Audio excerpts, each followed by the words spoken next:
हरे कृष्णा। अंतर्राष्ट्रीय कृष्ण भावना भविष्य संघ के ओर से प्रस्तापित यह श्रील प्रभुपाद जी के 125वां दिव्य व्यास पूजा महामहोत्सव के उपलक्ष्य पर विशेष श्रीमद् भागवत सप्ताहों की इन श्रृंखलाओं में आज हम आप श्रीमती राधा रानी कथा सप्ताह के दूसरे दिवस के इस कथा अनुष्ठान की ओर अग्रसर होते हैं। और आज के इस कथा में आए आप सब भक्तों का, धर्म प्रेमियों का, कथा प्रेमियों का, सत्संग प्रेमियों का, अतिथियों का, आजीवन सदस्यों का, श्रोताओं का, सोशल मीडिया के माध्यम से सुनने वाले श्रोताओं का और भविष्य में रिकॉर्डिंग के माध्यम से सुनने वाले श्रोताओं का भी हृदय के गहराई से प्रेम पूर्वक हार्दिक स्वागत करते हैं। आज का दिन बड़ा पावन है, बड़ा पवित्र है, बड़ा मंगल है, बड़ा शुभ है, दिव्य है, आध्यात्मिकता से लबालब भरा हुआ है और भक्ति से रचा बचा हुआ है, क्योंकि आज श्रीमती राधा रानी इनका पावन पवित्र मंगलमय प्राकट्य दिवस है। अर्थात आज भाद्र मास के शुक्ल पक्ष के अष्टमी राधा अष्टमी महामहोत्सव है। श्री श्री राधा अष्टमी महामहोत्सव की जय। श्रीमती राधा रानी की जय। आप सब श्री श्री राधा गिरधारी जी की शुभकामनाएं स्वीकार करें, श्री प्रभुपाद जी के कृपा प्राप्त करें। कहते हैं कि जब संसार के लोग हमें चुनते हैं तो हमें संसद में स्थान मिलता है, और जब भगवान हमें चुनते हैं तो हमें सत्संग में स्थान मिलता है। भक्तों, आज हम आप बहुत भाग्यशाली हैं। श्री श्री राधा गिरधारी जी गौरनिताय के परम अनुकंपा एवं आयतु की कृपा से हम उनके छत्र छाया के अधीन आश्रय प्राप्त कर रहे हैं और उनके चरण कमलों में सेवा का अवसर प्राप्त कर रहे हैं। और उन सेवाओं में भी मानव देह में प्राप्त होने वाली जो सर्वोच्च उत्कृष्ट सेवा है वह सत्संग का है। श्रवणम, कीर्तनम, विष्णु स्मरणम, ये भागवत विधि का लाभ मिल रहा है। इसलिए हम उन भगवान श्री श्री गौरनिताय उनके चरणारविंद में कोटि कोटि वंदन प्रणाम अर्पण करते हुए प्रभुपाद जी जो कि संस्था के संस्थापक आचार्य हैं, उनके चरणारविंद में कोटि कोटि वंदन प्रणाम अर्पण करते हुए हम गुरुदेव जो कि दयामय है, कृपामय है, करुणामय है, गुरुदेव जो कि नित्य वंदनीय है, पूजनीय है, स्मरणीय है, जो कि प्रातः वंदनीय, स्मरणीय, पूजनीय है, उनके चरणारविंद में कोटि कोटि वंदन प्रणाम अर्पण करते हुए यहाँ उपस्थित आप सब वैष्णव एवं वैष्णवी भगवत चरण अनुरागी महाअनुभवी भक्त वृंदों के चरणों में प्रणाम अर्पण करते हुए आप सबसे करवट निवेदन करते हैं कि दास के ऊपर ऐसे कृपा करें कि सेवा के माध्यम से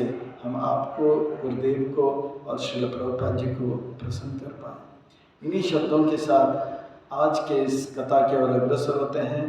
आज के इस सत्र को आरंभ करते हैं, आज के इस प्रसंग को प्रारंभ करते हैं। श्रीमद् भागवतम ये वैष्णव भक्तों का परम धन है। श्रीमद् भागवतम ये वैष्णव भक्तों का प्राण है। यह श्रीमद् भागवतम वैष्णव भक्तों का परम संगी है। यह श्रीमद् भागवतम के एक एक अक्षर में श्रीमती राधा रानी का वास है। यह श्रीमद् भागवतम में के एक एक अक्षर में कृष्ण प्रेम लबालब भरा हुआ है। श्रीमद् भागवतम ये भगवान का वांगमय स्वरूप है, साक्षात भगवान है। ये भगवान से भिन्न नहीं है, ये अभिन्न है।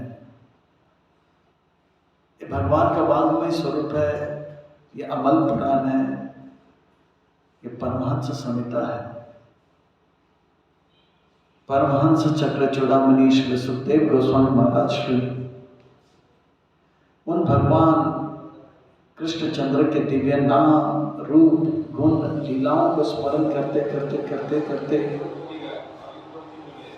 आज ही के दिन हरिद्वार में गंगा के तट पर हरिद्वार में सुखताल में प्रवेश किए और आज से लेके लगातार भाद्र मास के ये आने वाला पूर्णिमा तक 7 दिन के कथा उन राज ऋषि परीक्षित महाराज जी को सुना रहे हैं। राज ऋषि परीक्षित महाराज जो कि अनशन व्रत परायण मृत्यु के इंतजार कर रहे थे, वो कथा राधा अष्टमी से आरंभ होकर नवमी, दसवीं, एकादशी, द्वादशी, त्रयोदशी और भाद्र पूर्णिमा तक 7वां दिन।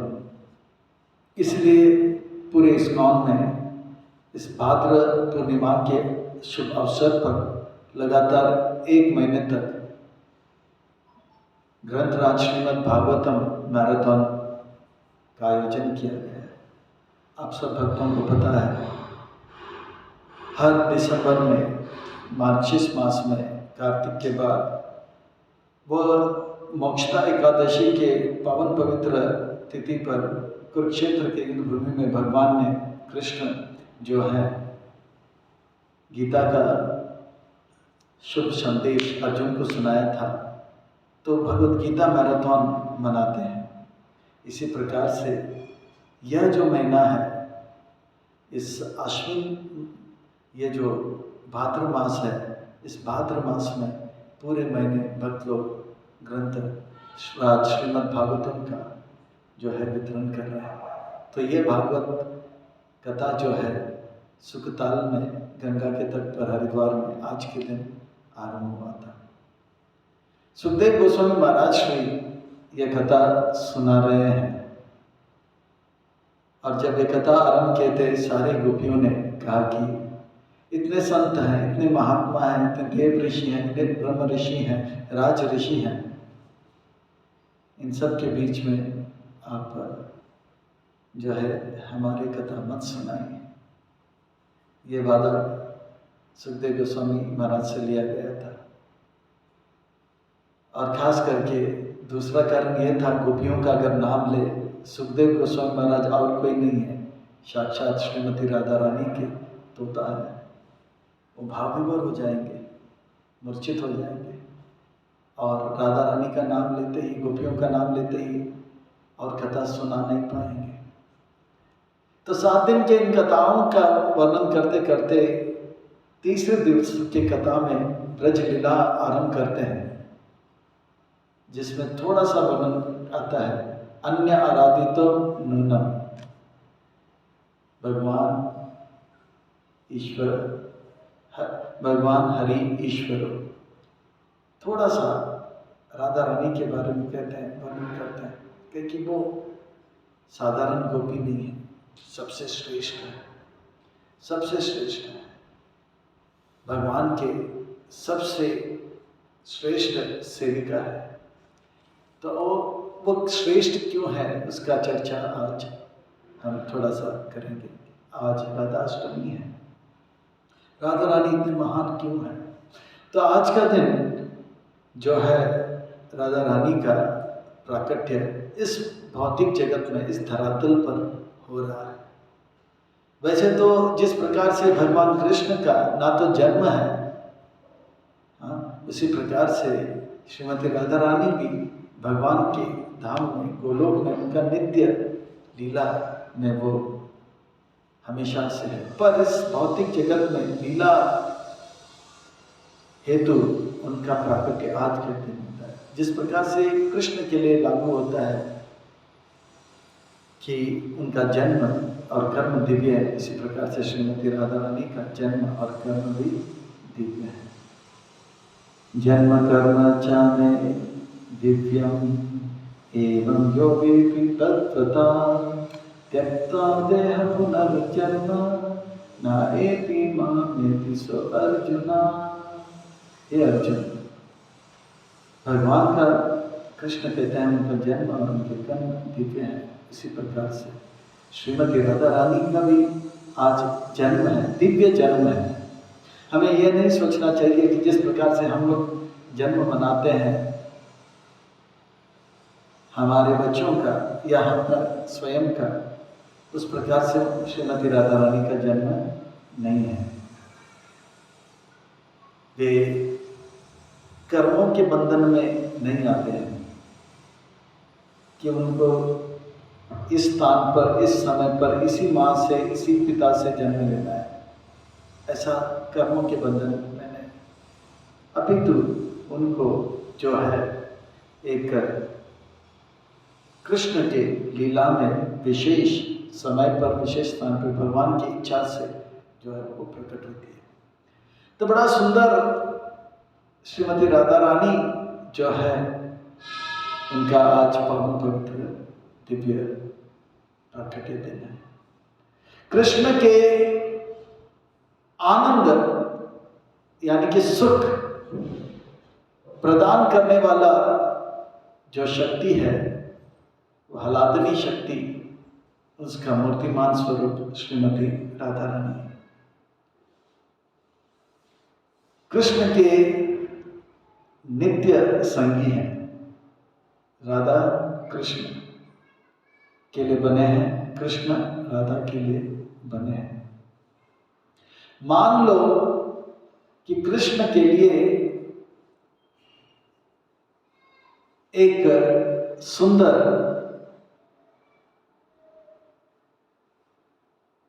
कन्या विवाह के लिए चुनना होगा जो एकदम हर दृष्टि से योग्य होगी, तो कौन हो सकती है? कृष्ण का जन्म भाद्र मास के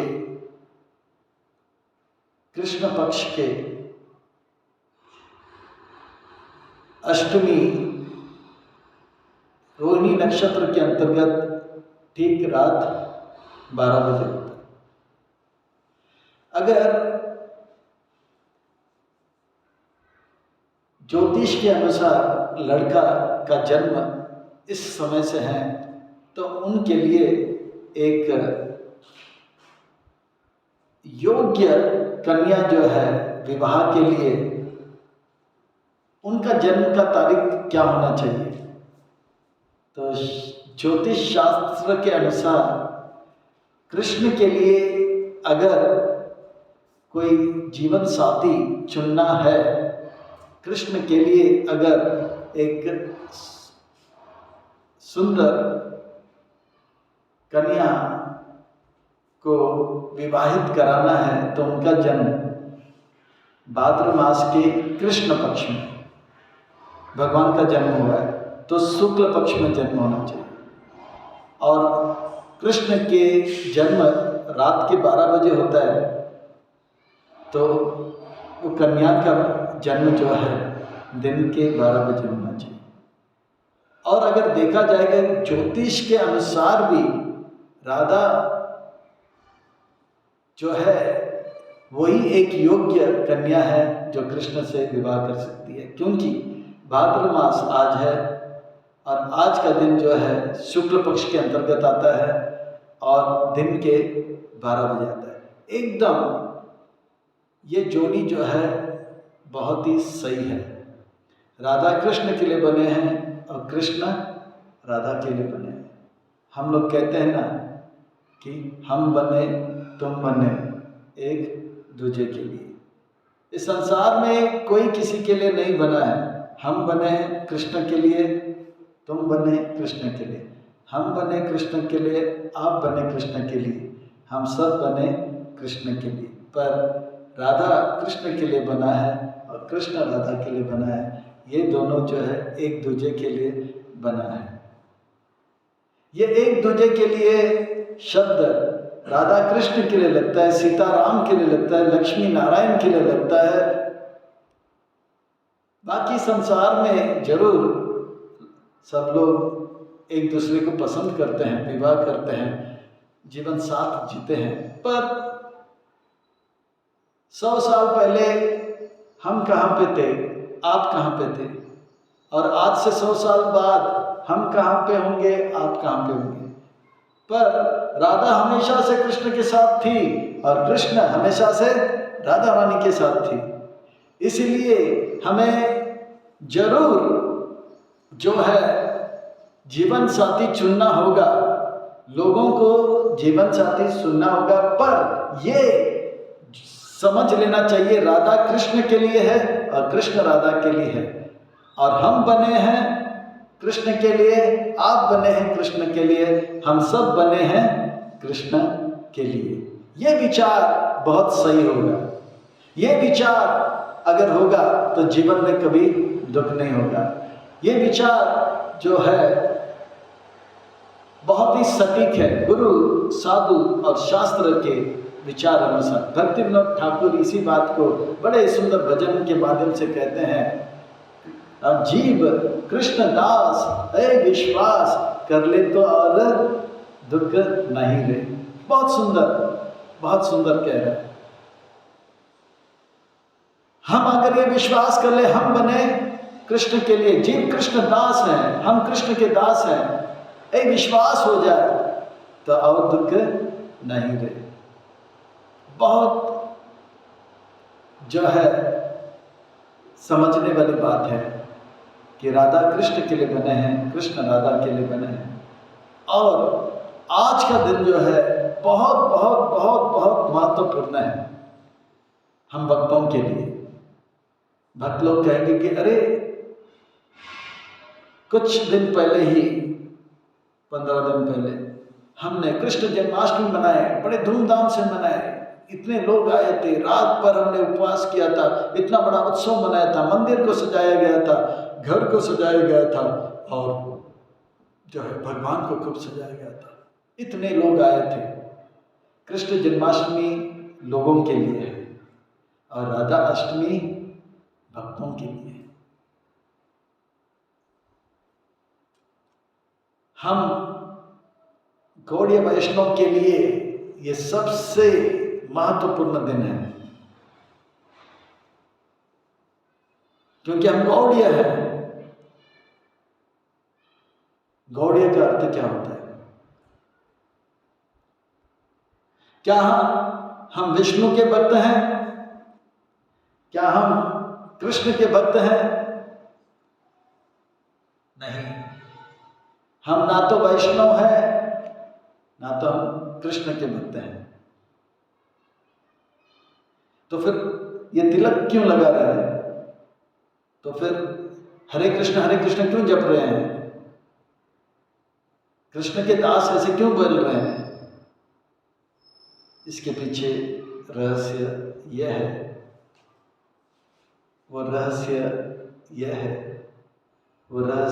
यह है कि हम ना तो कृष्ण के भक्त हैं ना तो विष्णु के भक्त हैं। हम किसके भक्त हैं जानना चाहेंगे? हम अपने आप को वैष्णव कहते हैं? नहीं। हम अपने आप को कार्ष्णीय कहते हैं? नहीं। हम अपने आप को गौड़ीय कहते हैं। कौन है वैष्णव? वैष्णव के ऐसा है, कौन है वैष्णव? वैष्णव वो होते हैं जो विष्णु के भक्त होते हैं। उनको सरल शब्दों में विष्णु के भक्त को वैष्णव कहते हैं। तो हम विष्णु के भक्त नहीं हैं, तो फिर कृष्ण के भक्त हो? नहीं, जो कृष्ण के भक्त हैं उनको कार्ष्णीय कहते हैं। कार्ष्णीय यानी कि कृष्ण के संबंधित कृष्ण के भक्त हैं। हम ना तो विष्णु के भक्त हैं ना तो कृष्ण के भक्त हैं, तो हम किसके भक्त हैं? हम गौड़ीय हैं। गौड़ीय का अर्थ होता है जो राधा रानी के भक्त होते हैं उनको गौड़ीय कहते हैं। हम राधा रानी के भक्त हैं। तो फिर हम कृष्ण को क्यों भज रहे हैं? क्योंकि राधा रानी का आदेश है कृष्ण को भजो। अगर राधा रानी कहेगी कि कृष्ण को नहीं भजो तो हम नहीं भजेंगे कृष्ण को। हम राधा रानी के दास हैं, उनकी आज्ञा है, इसलिए हम ये भजन पूजन इत्यादि कर रहे हैं। तो गौड़ीय वैष्णव के लिए आज का दिन बहुत बहुत बहुत बहुत महत्वपूर्ण है, क्योंकि हम ना तो वैष्णव हैं, ना तो हम कार्ष्णीय हैं, हम गौड़ीय हैं, हम राधा रानी के भक्त हैं।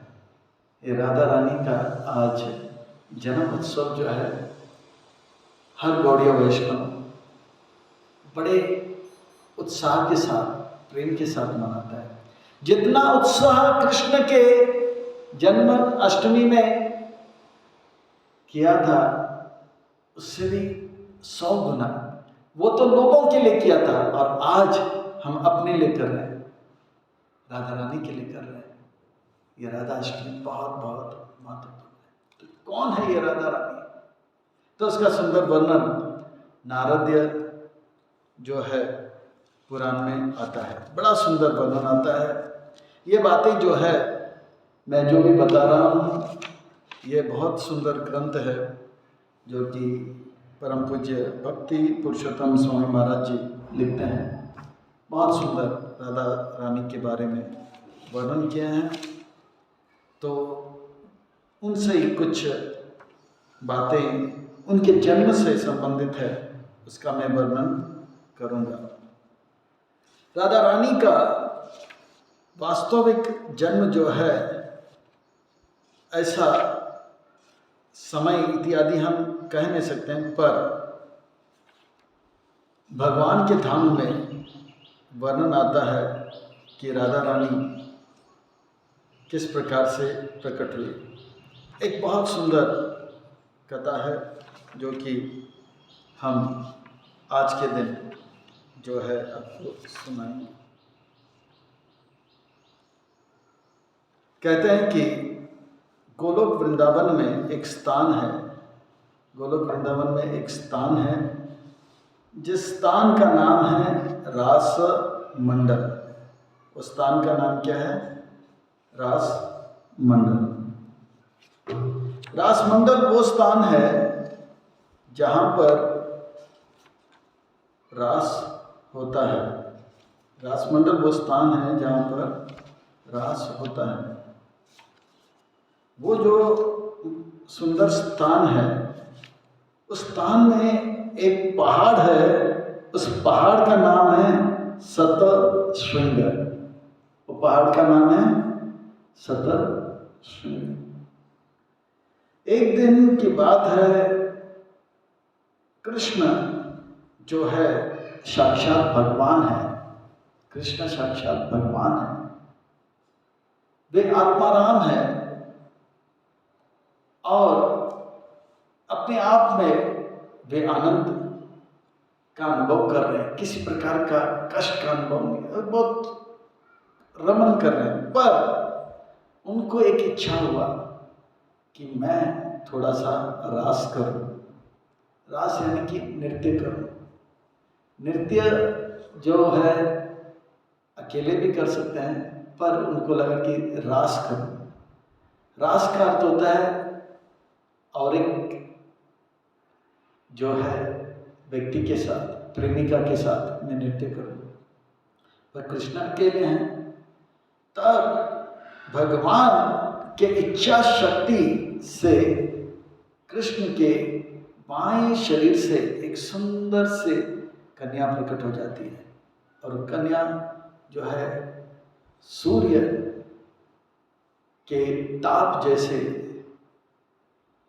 वह सोने के तपता हुआ जो रंग है उस रंग की वो है, और उनके आंखें जो है सुंदर मृग की तरह है। वे प्रकट होकर उनके सामने बैठे, और कृष्ण के इस इच्छा को जानकर वो दौड़ने लगी। रास मंडल से वो दौड़ने लगी।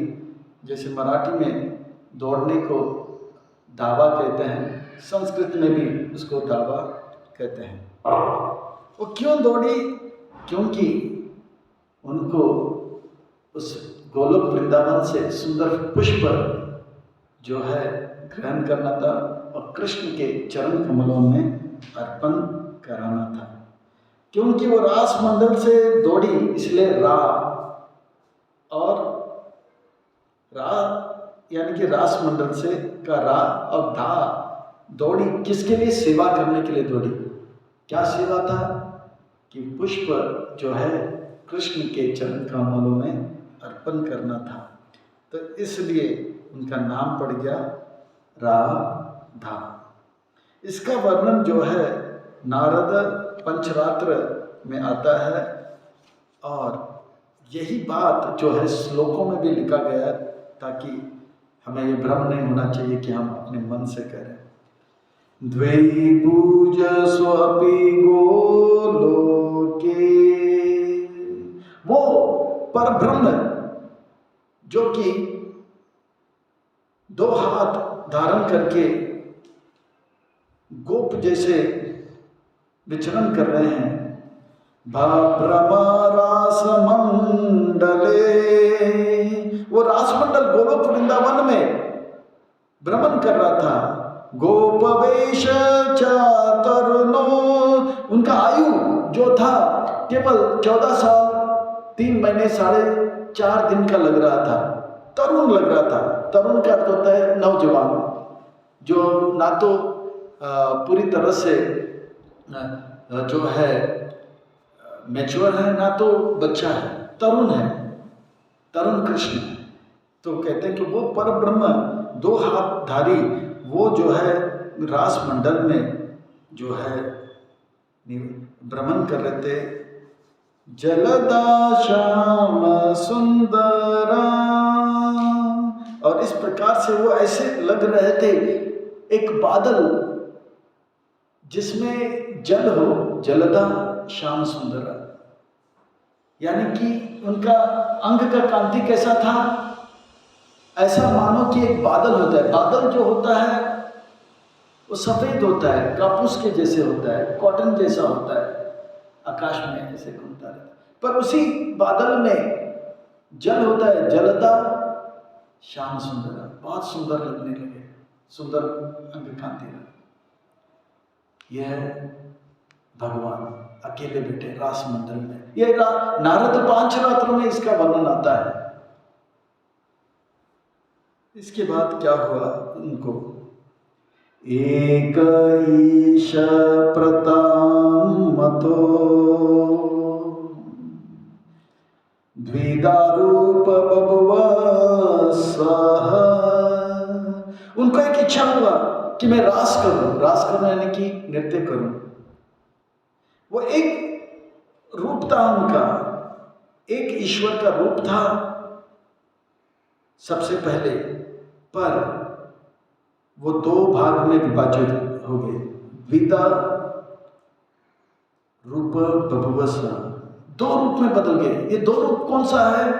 तो कहते हैं एक स्त्री विष्णु माया,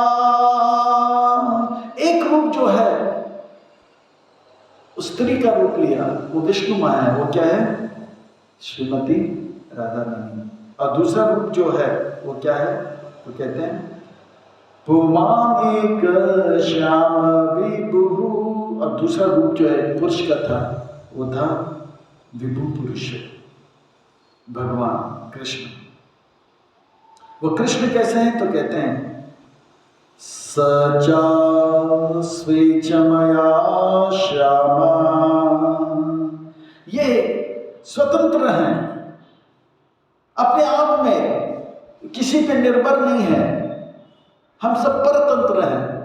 हम कितने भी स्वतंत्र दिवस मनाएं, पर हमको जानना चाहिए हम स्वतंत्र नहीं हैं। हम किस तंत्र के अंदर हैं? हम परतंत्र हैं, स्वतंत्र नहीं हैं, औरों के अनुगत में हैं। माया प्रकृति के हम अनुगत हैं।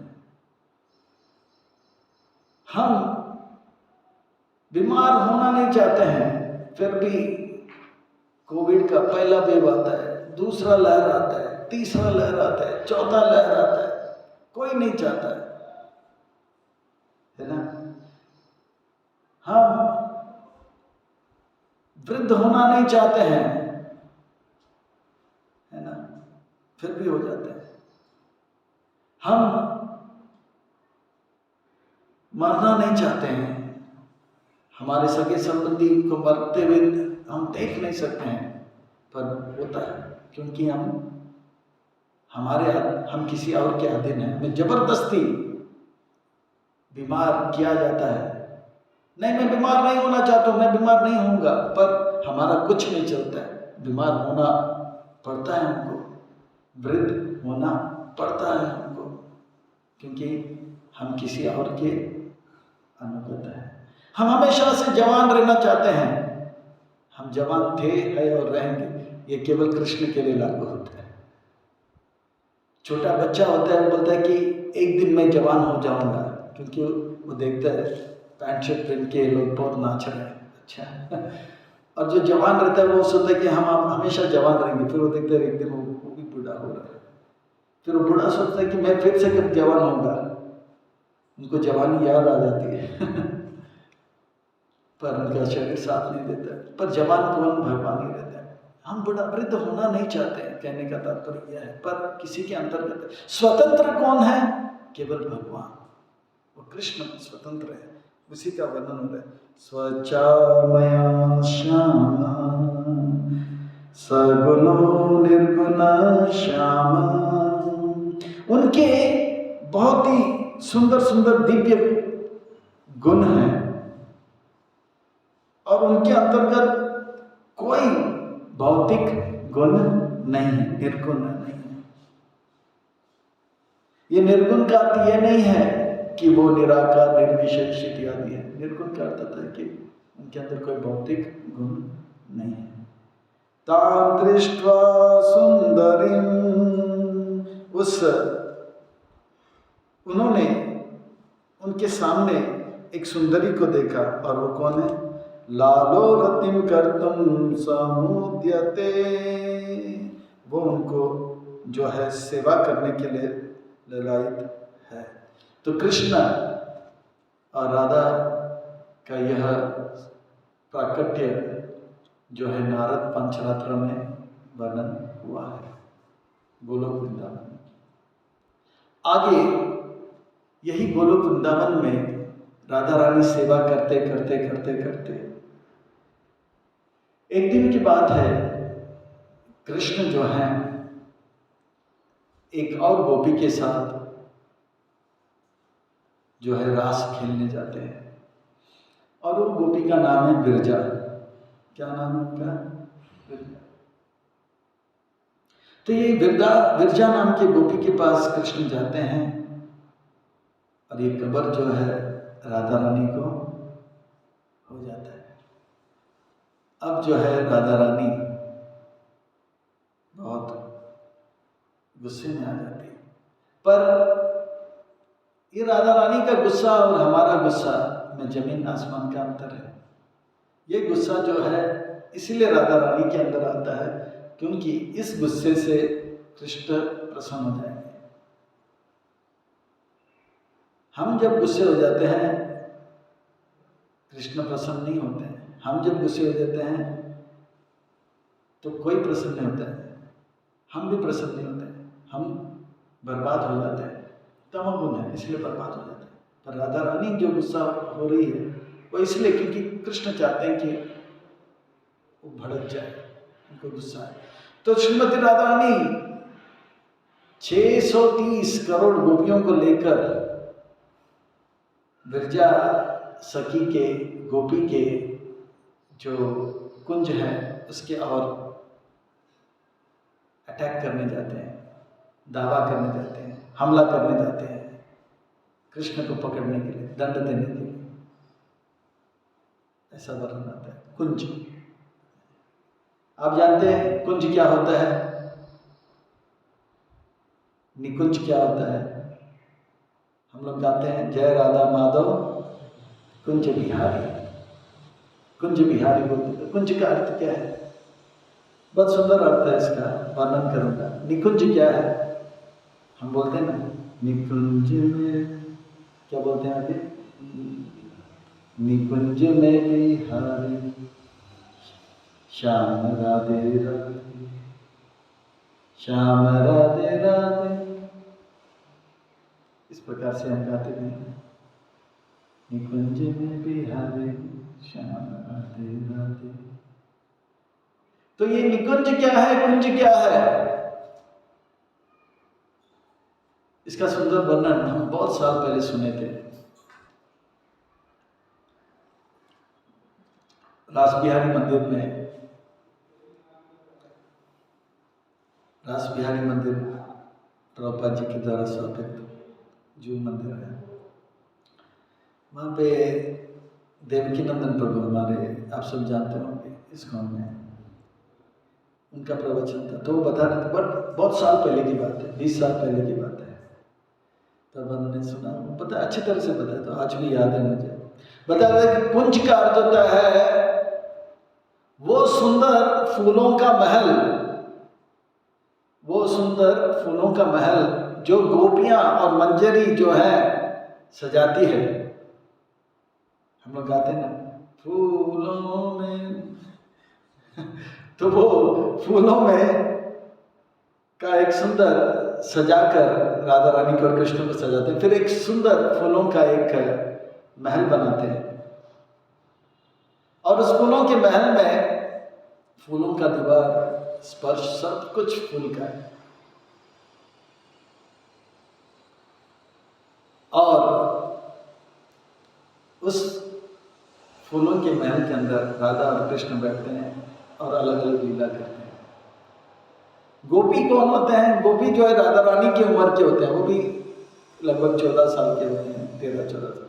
और मंजरी कौन होते हैं? मंजरी छोटे छोटे बालिका होते हैं, जो उम्र में उनका बोले तो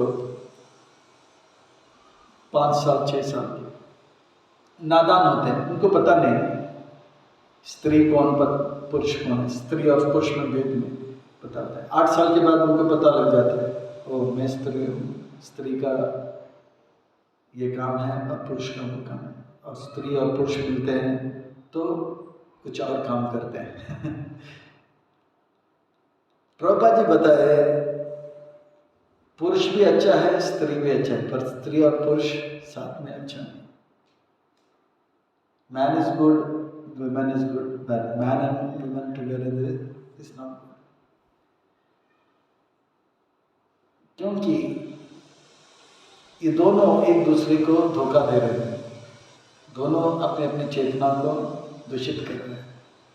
पर राधा और कृष्ण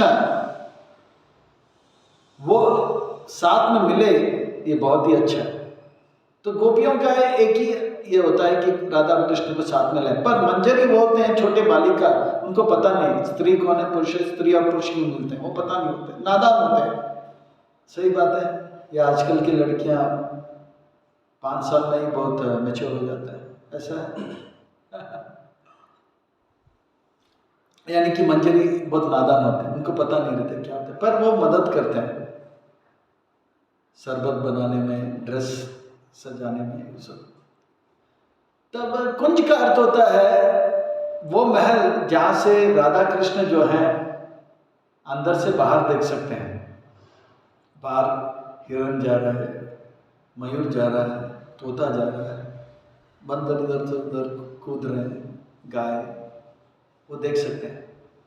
और साथ ही साथ बाहर जो भी घूम रहे हैं वो भी अंदर देख सकते हैं कि राधा कृष्ण क्या कर रहे हैं।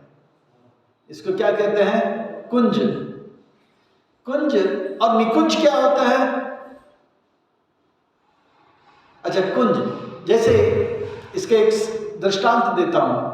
आजकल गाड़ी है, जैसे प्रभु जी हमारे संतुष्ट मुकुंद, नहीं संतुष्ट मुकुंद है ना, मुकुंद प्रभु गाड़ी चलाते हैं। गाड़ी 2 प्रकार के होते हैं। एक होता है गाड़ी जिसमें कांच होता है, ड्राइवर अंदर से बाहर, अंदर वाले बाहर देख सकते हैं और बाहर वाले अंदर देख सकते हैं। फिर एक और गाड़ी होता है, थोड़ा VIP होता है, तो उसमें कांच जो है काले होते हैं, अंदर वाले बाहर देख सकते हैं पर बाहर वाले कौन अंदर है देख नहीं सकते। उसी प्रकार से निकुंज भी फूलों का महल है, पर ऐसा फूलों का महल है और इस तरह से बनाया जाता है कि अंदर वाले बाहर क्या हो रहे देख सकते हैं, पर बाहर वाले अंदर क्या हो रहा है वो देख नहीं सकते हैं। और ये निकुंज इस प्रकार से बनाया जाता है कि बाहर वाले को पता भी नहीं कि यहाँ पे एक महल भी बना है। इतने टेक्निक के साथ बनाते हैं, है ना। कभी कभी पुराने जो महल होते हैं राजाओं का, उसमें चोर दरवाजा होता है। जब मानो कि ये दीवार है, पर साधारण व्यक्ति को पता नहीं होगा कि यहाँ पे ये खाली दीवार दिखेगा, पर वो राजा को पता होगा कि ये बटन दबाने से या यहाँ पे दबाव देने से एक दीवार खुल जाएगा, हम उस तरफ भाग सकते हैं, होता है। इसी प्रकार से इतने टेक्निक के साथ इंजीनियर होते हैं, कौन, गोपी और मंजरी सुंदर फूलों का महल बनाते हैं। इससे बाहर वालों को पता भी नहीं कि यहाँ महल, पर अंदर राधा कृष्ण जो भी कर रहे हैं बाहर दिखते तो उनको सब कुछ दिखा देते हैं। यह फर्क है किसमें, कुंज और निकुंज में। इसलिए कृष्ण का और राधा रानी के बहुत सारे लीला हैं। इसमें कुछ लीला होते हैं उसे कुंज लीला कहते हैं, और कुंज लीला में भी राधा कृष्ण एकदम अकेले चले जाते हैं तो उसको निवृत्त कुंज लीला कहते हैं। इसी प्रकार से उससे भी ज्यादा अगर कृष्ण को गहरा लीला करना है तो उसको निकुंज लीला कहते हैं। बाहर वाले देख नहीं सकते, गोपियां भी रहते हैं, पर एकदम से अकेले राधा और कृष्ण अगर लीला करने जाता है वो एकदम सीक्रेट लीला होता है, उसको बोलते हैं निवृत्त निकुंज लीला। तो ये जानकारी मैंने आपको थोड़ा सा दिया कुंज और निकुंज के बारे में। तो बगीचा देवी के साथ कुंज में लीला कर रहे थे, तो कितने गोपियां लेकर गए थे, 630 करोड़ गोपियां सब गए थे। और उस कुंज में श्रीदाम नाम का एक गोप था जो कृष्ण की आज्ञा से किसी को अंदर आने नहीं दे रहा था, और वो श्रीधाम के साथ 100 करोड़ गोप थे। राधा रानी ने कहा, हे दुष्ट, हाँ दुष्ट के सेवा करने वाले तू भी दुष्ट, हट जा, मैं उसको मजाक चढ़ाना चाहती हूँ। किसको दुष्ट कह रहे थे, श्रीधाम को भी और कृष्ण को भी। कृष्ण क्योंकि धोखा दिया उनको इसलिए बोलते हैं दुष्ट कहेंगे। हाँ, तो राधा रानी को अधिकार है डांटने का, पर हमको अपना स्तर पता होना चाहिए। हम अगर कृष्ण को दुष्ट वगैरह कहे तो हमारा तो हो ही जाएगा, हरे कृष्ण। अभी भी हमारा हाल बेहाल है, और कृष्ण को ऐसे राधा रानी के भाव में डांटने लगेंगे तो पूरा ही हरे कृष्ण हो जाएगा। पर गोपियों को अधिकार है, जैसे हम लोग शिक्षा अष्टकम के आखिरी श्लोक में कैसे गाते हैं, आश्लीषवा पारतम पिनष्टुमा, आगे यथा तथा वा विदधातु, नहीं आस्ते आस्ते, हाँ ये लंपट शब्द जो है गोपियां कह सकती है, किसको, कृष्ण को। हम आप लंपट नहीं कह सकते। और कृष्ण जब लंपट, कृष्ण को गोपियां जब लंपट इत्यादि बुलाती है तो कृष्ण को बहुत अच्छा लगता है। ब्रह्मा जी के द्वारा पुरुष सूक्त का जो है उच्चारण, उससे भी बहुत सुंदर लगता है। पर ये गोपियों को इसका अधिकार है, हमको इसका अधिकार नहीं है। हमारे लिए क्या है, कृष्ण कहते हैं कर्मानेव अधिकारस्ते, हमको कर्म करने का अधिकार है, सेवा करने का अधिकार है, भगवान का गुणगान करने का अधिकार है। ये गोपियों को एक अधिकार दिया। क्या कोई कृष्ण को छड़ी दिखा सकता है, मार सकता है? अगर हम कृष्ण को छड़ी दिखाएंगे, कृष्ण छड़ी बताएंगे तो पूरा गली आ जाएगा, अरे के एक एक पल बड़ा युग लगेगा, इतना दंड मिलेगा उनको। पर यशोदा मैया के हाथ में छड़ी को देखकर कृष्ण आनंदित हो जाते हैं और थोड़ा भयभीत भी हो जाते हैं। वो लीला करते हैं क्योंकि यशोदा मैया को वो अधिकार है, हमको वो अधिकार, हमको क्या अधिकार है? कर्मानेव अधिकारस्ते मां फलेषु कदाचन मां कर्मफल हेतुर्भूर्माते सन अकर्मणानि। तो पर फिरजा और इनमें को पता लग गया, राधा रानी आ गई है, कृष्ण को भी पता लग गया राधा रानी आ गई, तो विरजा जो है नदी में जो है बदल जाती है और आज भी गोलोक वृंदावन में एक नदी है। और कृष्ण जो है वो भी गायब हो जाते हैं। ये पहली बार हुआ। फिर दूसरी बार फिर से कृष्ण विरजा से मिलने आते हैं और राधा रानी से मिलने आते हैं, तो फिर से दोनों में झगड़ा होता है। श्रीराम इस बार रोक देते हैं, मिल नहीं जा, आप नहीं मिल सकते हो, नहीं मिल सकते हो, नहीं मिल सकते हो। तब राधा रानी जो है श्रीराम गोप को श्राप देते हैं, कृष्ण से मिलने के लिए आप मुझे मना कर रहे हो, ये सुर नहीं असुरों का काम है, इसलिए आप असुर बन जाओ। तब श्रीराम भी कोई कम नहीं है, श्रीराम को भी आया गुस्सा, वो कृष्ण के गोप है, उन्होंने बोला मैं भी तुम्हें श्राप देता हूं कि आप भी जाओ कहां पे?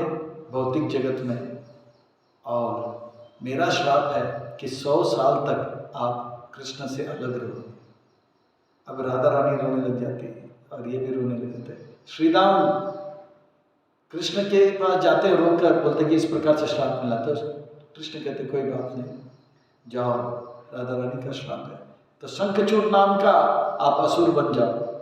तो श्रीराम रोते हैं, बोलते हैं कि मुझ पर कृपा करो कि मैं आपको कभी भूल ना पाऊं। तो शंखचूड़ नाम का जो असुर है, कौन बनते हैं? शंखाचूड़, ये श्रीधाम बनते हैं। और राधा रानी भी रोती है। कृष्ण मुस्कुराते हैं, बोलते हैं कि ब्रह्मा जी ने मुझे याद किया पृथ्वी में आने के लिए, मैं लीला करने जा रहा हूँ, ये मेरी इच्छा के अनुसार ही हो रहा है। मैं पृथ्वी में लीला करने जाऊंगा और आप नहीं रहोगे, ये कैसे होगा? तब राधा रानी रोने लग जाती है, नहीं नहीं नहीं, मैं वृंदावन को, गोलोक को छोड़ना नहीं चाहती हूँ। क्यों नहीं? क्योंकि गोलोक में गोवर्धन है, गोलोक में यमुना है। तो कृष्ण कहते हैं मैं जो पृथ्वी में जो है गोलोक, इसको गोकुल कहते हैं, वहाँ पे भी गोवर्धन प्रकट कर दूंगा, यमुना प्रकट करूंगा। तब राधा रानी कहती है ठीक है, मैं आती हूँ। तो ये था आध्यात्मिक जगत में राधा रानी के साथ यह लीला। अब वही राधा रानी कैसे भौतिक जगत में आती है? तो कहते हैं कि एक बार सूर्य देव को बहुत इच्छा हुआ कि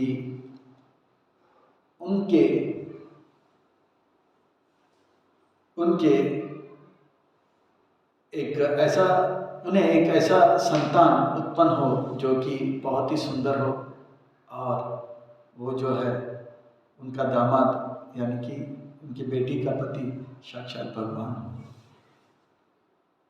तो सूर्य देव ने तपस्या किया, ब्रह्मा जी ने जो है उनको तथास्तु करके आशीर्वाद दिए। तो वो सूर्य देव जो है आगे जाकर रावल गांव में वृषभानु महाराज बनते हैं। उनके 5 भाई हैं, उसमें से ये बीच वाले वृषभानु। इस प्रकार से ऐसा एक लीला है। पर उसी वक्त जिस प्रकार से हिमालय को पर्वत कहते हैं, उनकी जो कन्या है उनका नाम है पार्वती, पर्वत की पुत्री है इसलिए पार्वती। तो हिमालय जो है बहुत गर्व का अनुभव कर रहा था कि मेरी बिटिया पार्वती है और मेरा दामाद देवादिदेव महादेव शिव जी है, और उनकी टक्कर में कोई नहीं। तो विंध्याचल नाम का एक पहाड़ है। विंध्याचल कहाँ है आप सबको पता है? ये विंध्याचल पर्वत जो है उत्तर भारत और दक्षिण भारत के बीच में आता है ना, विंध्याचल पर्वत। अच्छा, हाँ, अचल का अर्थ होता है हिलता नहीं है। विंध्याचल पर्वत, उनको थोड़ा सा जलन होने लगे, भौतिक जगत में होता है, बोलते हैं ना, भले उसका कमीज मेरे कमीज से सफ़ेद कैसे है, हाँ? उनके घर में मेरे घर से बड़ा टीवी कैसे, उनके पास मुझसे बढ़कर गाड़ी कैसे, होता है। ये भौतिक जगत दिखावा का जगत है ना। कोई खुश नहीं है, हर कोई दूसरे को जलाकर खुश हो जाता है। एक बूढ़ा आदमी, उनको स्त्रियों से कुछ लेना देना नहीं है, ना तो उनको स्त्री के प्रति आकर्षण है, ना तो स्त्री के साथ वो रमन कर सकता है। उनके शरीर के सारे पुर्जे जो है फेल हो चुके हैं, फिर भी वो एक जवान लड़की को साथ में रखता है। क्यों? वो दूसरों को जलाना चाहते हैं, देखो मेरे साथ कौन है, लोग जले। तो ये दुनिया में जो है दिखावा बहुत होता है, और ये दिखावा के चक्कर में हर कोई जलता है एक दूसरे से। सब लोग जलते हैं, ईर्ष्या करते हैं, इसीलिए हर कोई दुखी है। इसलिए विश्वनाथ चक्रवर्ती ठाकुर अपने गुरु अष्टकम में एक सुंदर बात कहते हैं, जो रोज हम सुबह गाते हैं। संसार दावान लीडलोका तनाय कारुण्य घन घनात्म। इस संसार में अनल का अर्थ होता है आग लगा हुआ है। और कैसा आग? दावानल का अर्थ होता है जंगल में बड़ा आग लग जाता है ना, और क्यों लगता है पता नहीं। एक लकड़ी दूसरे लकड़ी से कब कैसे लगता है पता नहीं लगता, पर लग जाता है फच करके। कोई लगाता नहीं है, ऐसे ही लग जाता है जंगल में आग। ऐसा नहीं कि कोई शहर से या गांव से जाता है आग लगाने के लिए, लग जाता है जंगल में आग इसी प्रकार से। और वो बड़ा आग हो जाता है, कभी कभी इतना बड़ा कि 3 दिन 4 दिन तक जलता रहता है। मैक्सिको के नॉर्थ अमेरिका में एक बहुत बड़ा आग लगा था, पूरे पेपर में आया था, वायरल हो रहा था, बहुत साल पहले की बात है। भयंकर आग, कौन लगाया? कोई लगाने नहीं देता, अपने आप लग जाता। इसी प्रकार से सब लोग के जीवन में दुख है, जलते हैं, पर क्यों जलते हैं उनको ही पता नहीं, सालों साल से जल रहे। और ये दावानल जैसा रहता है, इतना जलते हैं, इतना जलते हैं। तो इसलिए बोलते हैं ये संसार में आग लगा हुआ है। तो आप बोलेंगे अरे आग किधर है? इतना सुंदर पंखा चल रहा है, एसी चल रहा है, और मैं तो फर्स्ट क्लास एकदम कोट वोट पहन के घूम रहा हूँ, या कोई कहेगी कि अच्छा साड़ी पहन के घूम रहे। कहाँ आग लगा है? सब कुछ तो फर्स्ट क्लास है। आग बाहर नहीं अंदर है। और जीव जो है पूरे जगत में छाया हुआ है। अभी इस कमरे में कितने जीव हैं बताइए? 1 2 3 4, हम कुछ भक्त लोग यहाँ पर बैठे हैं गिनती के। इसके अलावा करोड़ों करोड़ों जीव हैं इस कमरे में, करोड़ों, जो हमारे आंखों को नहीं दिखाई देते हैं। हम उन जीवों से अच्छे हैं क्योंकि हमें मनुष्य शरीर मिला है, यानी कि हमारा चेतना थोड़ा अच्छा है, हमारे अंदर जलन थोड़ा कम है। पर ये जो छोटे छोटे जीव हैं, उसमें एक आधा कोरोना वायरस भी हो सकता है तो बैक्टीरिया भी हो सकता है, दिखाई नहीं पड़ रहे हैं। उसके अंदर ज्यादा जलन है, उसके लिए उनको ये वो शरीर मिला है। और वो शास्त्र देख सकता है, साधु देख सकता है, गुरु देख सकता है, संत देख सकता है कि उनके अंदर भी जलन है। ऐसा देखा जाएगा तो इस कमरे में सबके हृदय में आग लगा हुआ है। पर आप लोग पुणे के वासी हो, पूना का अर्थ होता है पुण्य, इसलिए आपके हृदय में आग नहीं है। बाकी सब जितने भी जीव हैं उनके हृदय में आग लगा तो ये कमरा पूरा आग से लगा हुआ। शास्त्र के दृष्टि से देखा जाए संसार दावानन, एक दूसरे चलते हैं, सब लोग चलते हैं और इस जलन के कारण सब दुखी हैं। कोई तन दुखी है तो कोई मन दुखी है, तो कोई धन रहित होने के कारण है उदास। हर कोई थोड़ा थोड़ा दुखी सुखी राम का दास। हर कोई दुखी है, कोई तन दुखी है तो कोई, सबके अंदर जलन है। ये जलन को कौन मिटा सकता है? जो गुरु धारण करके गुरु का दास, कृष्ण का दास बनता है, वही सुखी हो सकता है। क्योंकि गुरु जो है उन्हें ऐसे बातें बताते हैं जिससे कि ये आग बुझ जाएगी। जैसे जंगल का आग फायर ब्रिगेड नहीं बुझा सकता है ना? वो बादल में जब पानी आएगा, वर्षा होगा तो आग बुझेगी। इसी प्रकार से गुरु जो है वो बादल है और उनका वाणी जो है कृपा है, उससे बुझ सकता है। तो मैं बता रहा था कि विंध्याचल पर्वत को क्या लगा? जलन हो गया। किस बात का? कि हिमालय के पास। तो वो भी तपस्या किया, खूब तपस्या किया। क्या तपस्या किया? कि खूब तपस्या करने के बाद कहते हैं कि उनको भी ब्रह्मा जी ने प्रकट हुए। ब्रह्मा जी से पूछा कि मुझे एक दामाद चाहिए या कन्या चाहिए जिसका पति शिव जी को हरा सकता है। तो ब्रह्मा जी तथास्तु कर दिया। ब्रह्मा जी जो है देखते अगर कोई तपस्या किया तो तथास्तु बोल ही देते हैं, चाहे वो हिरण्यकशिपु हो या हिरण्यक्ष। और जब कंबा फाड़ के भगवान आए, हिरण्यकशिपु को मारे, फिर बाद में भगवान ब्रह्मा जी को बुलाई करो बोला हाइंदा तथास्तु बोलेंगे तो ध्यान से देना। आपने कहा उनसे कि ना तो पृथ्वी में मरेगा, ना तो आकाश में मरेगा, ना तो दिन में, ना तो रात में, ना तो मनुष्य से, ना तो प्राणी से। आपके इस तथास्तु के कारण मेरे को बहुत मेकअप करना पड़ा ज़्यादा मेहनत करा के मत लो मुझसे। तो ब्रह्मा जी को डांटे। तो ब्रह्मा जी तथास्तु कर दिए। किसको? विंध्याचल पर्वत। विंध्याचल पर्वत के जो है उनकी जो है कन्या, उनकी जो पत्नी है, उनको 2 कन्या उत्पन्न हुए। और उसी वक्त मथुरा में कृष्ण का जन्म हो जाता है और वसुदेव वापस आते हैं। किसके साथ? यशोदा मैया की लाली के साथ। और उनको कंस मारने का प्रयास करता है तो वो हवा में उड़ जाती है। बोलते हैं मूर्ख कंस, जो आपको मारने वाला वो प्रकट हो चुका है। और बोलते हैं कि उनका विवाह जो है अष्ट शक्तियों के साथ होगा, उनका भी प्राकट्य हो गया है और आप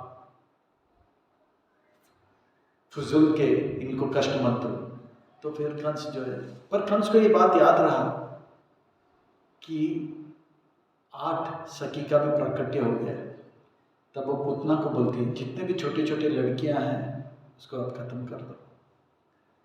अब पूतना बोलते हैं कि जी सरकार, निकल जाती है। पूतना यानी कि केचरी है। केचरी का अर्थ होता है जो हवा में, के का अर्थ होता है हवा में चल सकते हैं। केचरी हम लोग जो है भूमि में भूचर है, हम लोग ये केचर है, हवा में घूमने। तो वो उड़ते उड़ते गए, देखा कि एक यज्ञ हो रहा था। कहाँ पे? विंध्याचल में। क्योंकि उनको 2 नया कन्या मिली थी जो छोटे छोटे बालिका है। तो उनको याद आया, कंस ने बोला था उनको खत्म करो। तो जैसे स्वाहा स्वाहा हो रहा था, ये छोटी छोटी बालिका वहाँ पे अभी अभी जन्म ली थी, यज्ञ चल रहा था, ब्राह्मण यज्ञ कर रहे थे। विंध्याचल पर्वत, उनकी पत्नी, ये सब यज्ञ में बैठे थे। फट करके उठा के भाग गए। तो सब लोग बोले रहे पकड़ो पकड़ो पकड़ो। तो पूतना बहुत दूर चले गए। तब ब्राह्मण बोलते हैं कि हम लोग मंत्र उच्चारण करेंगे, मंत्र उच्चारण करेंगे, तो मंत्र में स्वाहा स्वाहा स्वाहा ऐसे ऐसे मंत्र, और लास्ट में हरे कृष्ण महामंत्र जैसे बोलने लगे, हरे कृष्ण कृष्ण कृष्ण हरे हरे, हरे राम राम राम हरे हरे स्वाहा। तो ये जो है पूतना हवा में जैसे जहाज कभी कभी डगमगाने लग जाता है, वो डगमगाने लगी और एक बालिका गिर गई महाराष्ट्र में। कहाँ पर? जहाँ पर रुक्मणी देवी का जन्म, वहाँ पर वही आगे जाके रुक्मणी बनती है।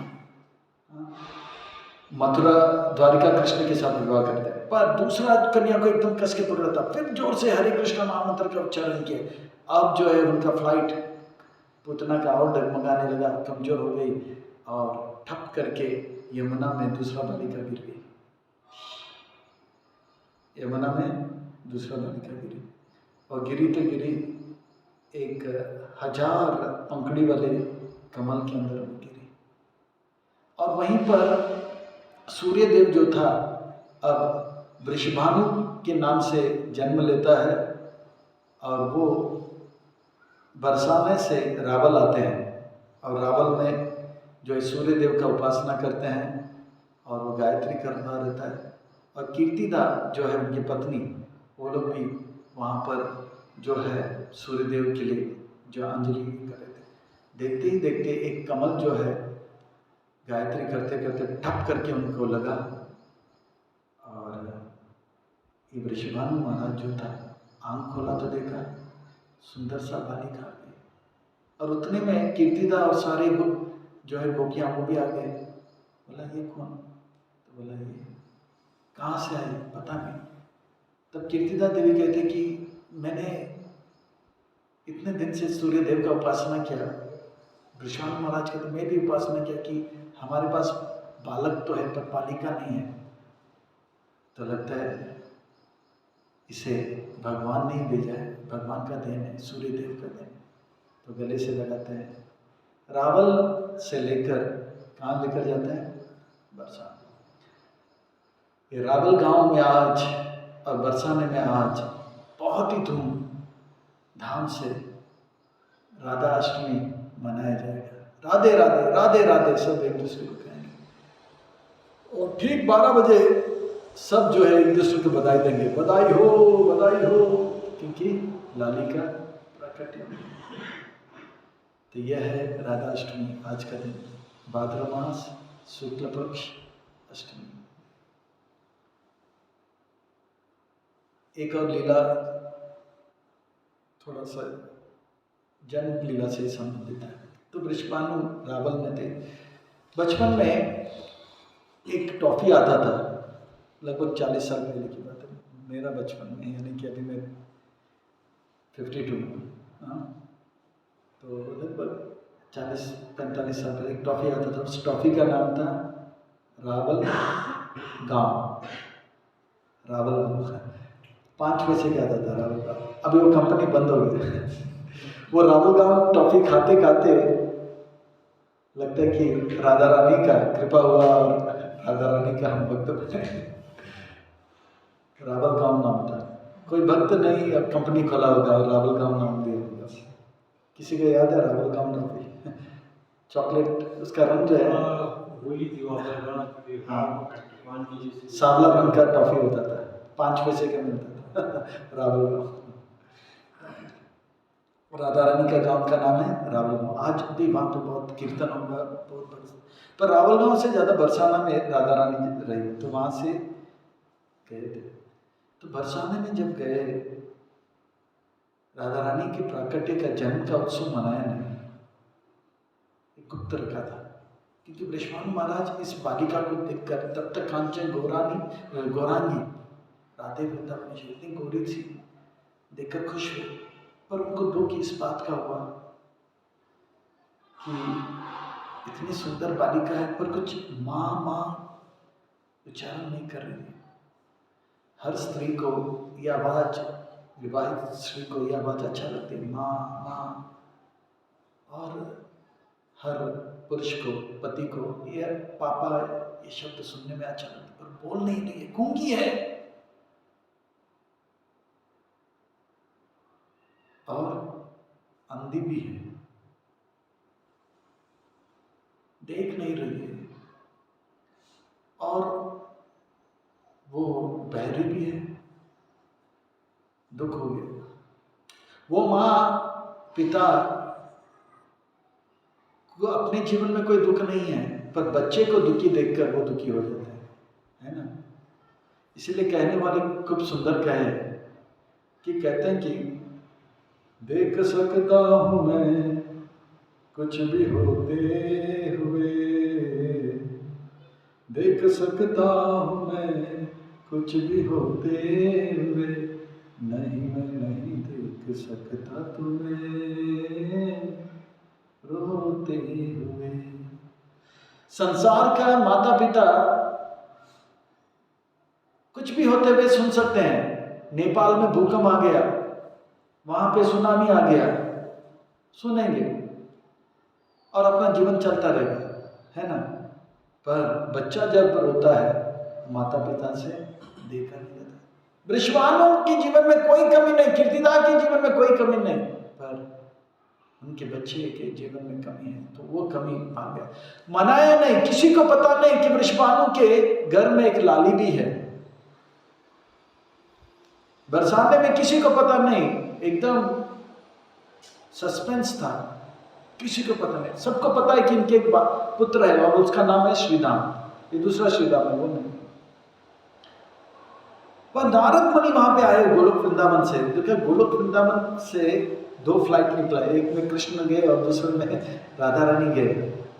कृष्ण का तो जन्मोत्सव मनाया, ये तो पता लग गया। अगर कृष्ण का जन्मोत्सव हो गया मतलब राधा रानी कृष्ण का फ्लाइट उतर गया, यानी कि राधा रानी का भी फ्लाइट कहीं ना कहीं उतरा हुआ। तो कहां पर वो ढूंढ रहे थे, पर राधा रानी का पता नहीं लग रहा है, राधा रानी का पता नहीं लग रहा है। तो कृष्ण जो है, नारद मुनि जो है, हर घर घर में जा रहा था, हर घर में जा रहा था। होगा तो होगा ब्रज में ही होगा, ब्रज यानी कि वृंदावन में होगा या बरसाने में होगा। घर घर पे गया, सब घर में आया, बोले कि संत आए, महात्मा आए, आप आए, बाहर आए, आपका चरण कमल लगाए, पाद पक्षण किया हर घर पे। और वृषभानु महाराज के घर पे जब बरसाना में गए तो वृषभानु महाराज और कीर्तिदा माता जी भी पाद पक्षालन किए, आसन दिए और उनको जो है स्वागत किए। फिर बाद में धीरे से बोलने लगे, देखो आप आए हम जैसे गृहस्थों के जीवन में, इसलिए नहीं कि आपको कुछ लेना है हमसे, अपितु देना है, खुशियां देना है, भगवान का नाम लेना है। हम गृहस्थ जीवन में हैं, हम पैसे गिनते हैं और बच्चों को देखभाल करते हैं, जीवन बिताते हैं। आप जैसे संत आते हैं तो हमारे पर कृपा करते हैं और सुख का मार्ग बताते हैं। देखो हमारे जीवन में भी दुख है, तो नारद मुनि ध्यान से सुनते, क्या दुख है? बोलते हमारे पुत्र तो है हट्टा कट्टा तगड़ा, पर हमारा पुत्री भी है, कन्या भी है। तब नारद मुनि बहुत पुत्री, पर मुझे तो इसका खबर नहीं, किसी को इस बात का खबर नहीं है। बोला ये गुप्त रखा है, पर वो जन्म से अंधी है, गूंगी है और बहरी है कृष्णा। तो फिर नारद मुनि एकदम उत्तेजित हो गए और वो अपने आप को रोक नहीं पाए, मन से बहुत खुश हो गए, पता लग गया, पर वो एकदम गंभीर है। तो आप क्या चाहते हो, ऑपरेशन करो? नहीं, आप संत हो, ऐसे बोले नहीं, पर बोला आप महात्मा हो, कृपा करके आप बालिका के ऊपर थोड़ा सा कृपा दृष्टि रखिए तो वो ठीक हो जाएगी। क्योंकि कहते हैं जहाँ पे दवा काम नहीं करता वहाँ पे दुआ काम करता है। तो बोला ठीक है। बहुत ही खुश हुए। जैसे ही गए उस कमरे में रोशनी था। तब तक कांचन गौरांगी राधे वृंदावनेश्वरी वृषभानु सुत देवी प्रणमामि। वृषभानु से कहा कि ठीक है आप थोड़ा बाहर हो जाइए। और जैसे ही वो बाहर गए, नारद मुनि दंडवत प्रणाम किए, खुश होकर और बोलने लगे, तप्त कांचन गौरांगी राधे वृंदावनेश्वरी वृषभानुसुते देवी प्रणमामि हरि प्रिय। पूरा प्रणाम मंत्र करके परिक्रमा करने लगे और राधा रानी भी प्रकट हो गए, अष्टसखी भी प्रकट हो गए और नारद मुनि को आशीर्वाद दिए। नारद मुनि जो है बहुत खुश हो गए और वो राधा रानी का स्तुति अनेक प्रकार से गाने लगे और फिर वापस प्रणाम किए और गए। राधा रानी ने कहा, खबरदार ये मत बताना कि मैं प्रकट हो गया। फिर वो बालिका बन गई, गूंगा बहरा। और नारद मुनि नीचे गए, बोला कि वृषभानु महाराज से, देखिए आपके बालिका का जन्म हुआ है, ठीक है, इसका खबर मत दो, पर एक उत्सव मनाओ, उनका जन्म उत्सव मनाओ। पर किसी को बोलना नहीं क्यों उत्सव मनाए। बोला कि हमको अच्छा लगा, सब कुछ अच्छा चल रहा है इसलिए उत्सव मनाए, और उस उत्सव में आप सबको बुलाओ। तो ये वृषभानु महाराज सबको मोबाइल में वायरल कर दिया। व्हाट्सएप आया नंद महाराज के घर में, हर सुनंदा उपनंदा सब आ गए अपने अपने घर से। रोहिणी माता बलराम को लेकर आए, यशोदा मैया कृष्ण को लेकर आए, छोटे कृष्ण छोटे बलराम, और सब ब्रजवासी और बरसानावासी पहुंच गए किसके घर पर? वृषभानु के घर पे। अब कृष्ण तो कृष्ण है, वो धीरे धीरे से 1 साल का हो गया था, तब चल तो नहीं पा रहा था, पर वो 2 हाथ और 2 पांव से धीरे धीरे वृषभानु जो है नंद महाराज को गले लगा रहे हैं, बातें कर रहे हैं खुशी में, और कीर्तिदा देवी यशोदा मैया को गला लगा रहे हैं। और यहाँ पे कृष्ण जो है धीरे से यशोदा मैया के गोद से निकलकर 4 पाँव में, यानी कि 2 हाथ 2 पाँव में ऐसे चलने लगे। सीढ़ी चढ़ कर गए, किसी को पता नहीं। यहाँ पे सब लोग एक दूसरे को गले लगा रहे हैं और कृष्ण दरवाजा खोलकर अंदर आते हैं और उस जिले में, जिस झूले में राधा रानी बैठी है, वहाँ पे पहुँच जाते हैं। और कृष्ण जो है राधा रानी को जो है अपने हाथ से स्पर्श करते हैं। जैसे ही हाथ से स्पर्श करते हैं, राधा रानी को पता लग जाता है कि मेरे प्रियतम श्याम यशोदा नंदन नंद नंदन ब्रजेंद्र नंदन श्याम सुंदर घन सुंदर परम सुंदर कृष्ण ही मुझे स्पर्श कर रहे हैं। और वो अपनी आंखों को खोलती है और आंखों के सामने कृष्ण का जो है सुंदर कमल रूपी जो है यह चेहरे का दर्शन करती है। वो खिलखिलाने लग जाती है और अपने मुंह को खोलकर वो जो है बोलती है कृष्ण। और जैसे राधा रानी कृष्ण कहते हैं तो कृष्ण जो है राधे ऐसे बोलते हैं। जैसे राधे बोलते हैं तो राधा रानी का कान खुल जाता है। तो राधा रानी जो है वास्तव में गुरु है, सारे भक्तों का गुरु जो है राधा रानी है। गुरु तत्व जो है बलराम तत्व और राधा तत्व, ये दोनों गुरु तत्व के अंतर्गत आता है। बलराम जी ये शिक्षा देते कि कृष्ण का सेवा कैसे करना है, राधा रानी ये शिक्षा देते कि कृष्ण को कैसे प्रसन्न करना है। तो राधा रानी जो है गुरु है, आचार्य, वो शिक्षा देती है। अगर हम जैसे रोज हम उठते हैं तो पहला दर्शन जो है वो लेना है, तो किसका लेना है? कृष्ण का। राधा रानी के जीवन में पहला दर्शन उन्होंने किसका किया?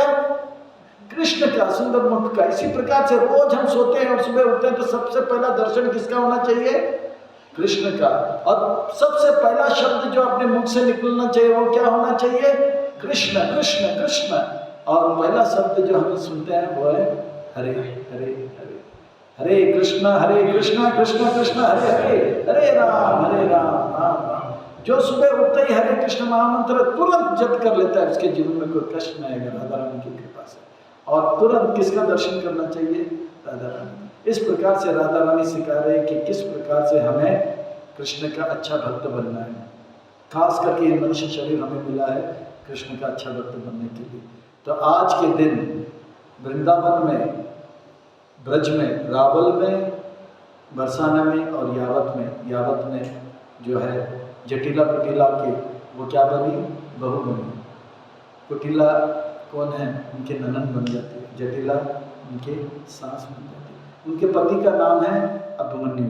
ये कथा हम कल सुनेंगे। आज जो है भाद्र मास के कृष्ण पक्ष के जो है अष्टमी, ठीक 12 बजे राधा रानी का जन्म होना है और उनका जन्म कथा का हमने आनंद लिया। इसे जीवन भर स्मरण रखें और ये शिक्षाएं कि राधा कृष्ण के लिए और कृष्ण राधा के लिए, ये दोनों एक दूसरे के लिए बने। बाकी हम कृष्ण के लिए बने, आप कृष्ण के लिए बने, हम सब कृष्ण के लिए बने। जीव कृष्णदास ऐ विश्वास कर ले तो और दुख नहीं। अगर हम ये मान ले कि हम कृष्ण के हैं, कृष्ण के दास हैं, तो कभी कोई दुख नहीं होगा। और ये समझना बहुत जरूरी है राधा कृष्ण के लिए, कृष्ण राधा के लिए। अगर कृष्ण के लिए एक योग्य अनुकूल बालिका या स्त्री चाहिए तो वो केवल राधा रानी है। राधा रानी के लिए अगर कोई अनुकूल पुरुष जो है होना है तो वो कौन है, वो कृष्ण है। राधा कृष्ण के लिए, कृष्ण राधा के लिए, ये दोनों जो है एक दूसरे के लिए बने हैं। इनका प्रेम जो है असली प्रेम है। तो वही राधा रानी जितना प्रेम करती है कृष्ण से, वो हमें शिक्षा देती है। उनके जन्म लीला से उन्होंने शिक्षा दिया। सुबह उठते ही किसका दर्शन सबसे पहले होना चाहिए, किसका, कृष्ण का फोटो होना चाहिए दीवारों में, ठीक है ना। तो देखिए कृष्ण का, और किस कौन से नाम को हमें उच्चारण करना चाहिए, हाँ कृष्ण का। और कौन सा नाम सुनना चाहिए, हरे कृष्ण कृष्ण कृष्ण हरे हरे, हरे राम जय जय श्री राधे, जय जय श्री राधे, जय जय श्री राधे श्याम। सबको मिले श्री वृंदावन धाम। इन्हीं शब्दों के साथ श्रीमती राधा रानी के चरण और अरविंद में ये प्रार्थना करते हैं कि हम सबके पर वह कृपा करे कि हम सब जो है दिन दुगनी रात चौगुनी सुख शांति समृद्धि को प्राप्त करें, अच्छे भक्त बने, औरों को भक्त बनाएं, अच्छी तरह से प्रभुपाद जी के ग्रंथों का अध्ययन करें, औरों को भी प्रभुपाद जी का ग्रंथ जो है हम दें और अच्छे भक्त बनकर प्रभुपाद जी को, गुरुदेव को प्रसन्न करें। इसी अभिलाषा के साथ वाणी को विराम। आप सबको खूब खूब धन्यवाद एवं साधुवाद। राधा अष्टमी के शुभकामनाएं पुनः आप सबको। हरे कृष्ण।